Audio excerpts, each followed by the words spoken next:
It's dark in here. Yes, and there's a good reason for it. But you can light the lamp now if you wish. What's the reason? For the darkness, that is. Stay close. Be careful not to stray. What's the reason? Why is it so dark? Pay attention, Daniel. It's important that you keep going straight and make sure not to stray.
Of June, 1839. It's been more than a month since my last entry.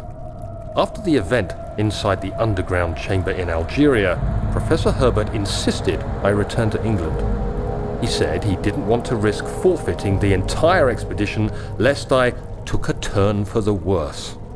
An excessive decision, in retrospect. But I'm glad it turned out that way. I found my journal this morning in the haphazard collection of things brought home from Africa. Next to it lay the broken stone orb wrapped in cloth. I tried to assemble it, but couldn't. The pieces wouldn't fit together, as if they weren't from the same object. Could I have imagined it all? Was there ever a complete orb?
June 1839. I feel the need to continue this journal, even though it was intended for my journey to Africa. This must be something very important. I just know it. I've taken it upon myself to piece the orb back together, but it's been more difficult than one might think. The pieces are behaving strangely. They seem to change color, shape, and texture, but ever so slightly. Yesterday, I took careful measurements and notated any significant markings. Today, I confirmed my suspicions. They were changing. I was terrified and rushed off to see the finest geologist in London, Sir William Smith. I approached the subject with care and we discussed how rocks change form. He told me about the nature of glass, how it eventually collapses on itself, like ice slowly melting over the course of centuries. Smith eased my mind a bit, but I can't escape the feeling that these shards have otherworldly properties.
have an ascending room. Will it take us to the inner sanctum? It will definitely take care of the vertical part of our journey. So, you have ridden an elevator before? Yes, the Colosseum at Regent's Park has one. It takes you to the gallery where you can view the panorama. Good. This ride might be a little longer, and in the other direction.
Journal.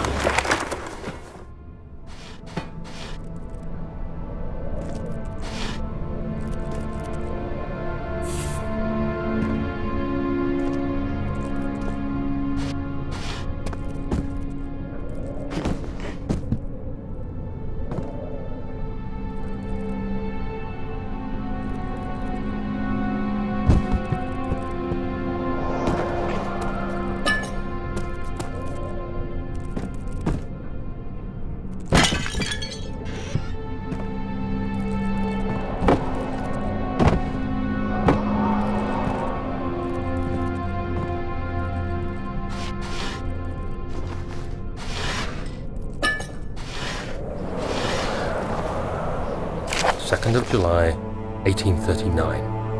I received a letter today from the Algerian governor's office disclosing the fate of Herbert's expedition.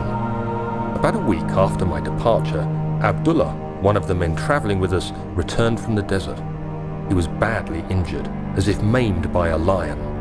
The man rambled deliriously about the expedition being attacked by something horrible. The French quickly dispatched a search party to look for the expedition. After searching for days, they found the camp abandoned without any trace of Herbert or his men. Tomorrow, I'll retrieve the things they recovered from Herbert's tent at the customs house. I don't know what to make of it, but I'm worried for him.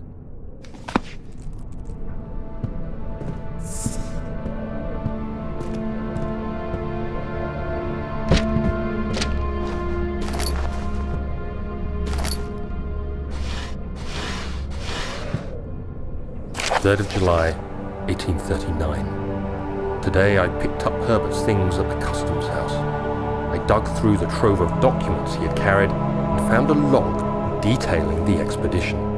The nature of this text ranged from quick notes to colourful accounts of transpired events. I skimmed the pages, trying to figure out what might have happened. May 17th, the day I was trapped inside the orb chamber, Herbert dryly states, "Recovered Daniel after 1 hour of entrapment." This confused me greatly. I was suffocating within minutes. How could I have lasted an hour? I continued reading the peculiar text. Herbert states his facts without judgment or passion, but suddenly I could read frustration into his text. He pushed his men to investigate the underground tomb, an effort which seems to have strained the minds of his men. Madness spread through the ranks, and Herbert had to take some extreme measures to continue.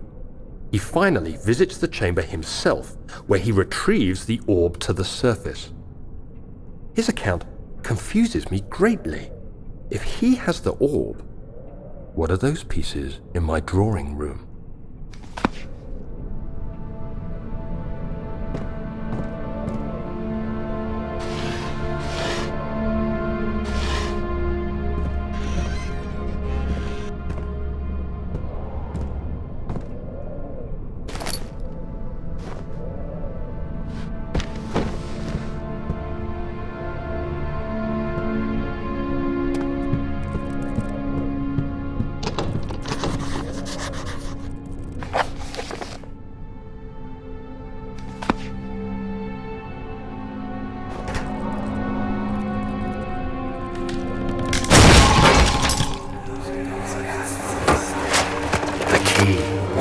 Please, let it be here.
July 1839.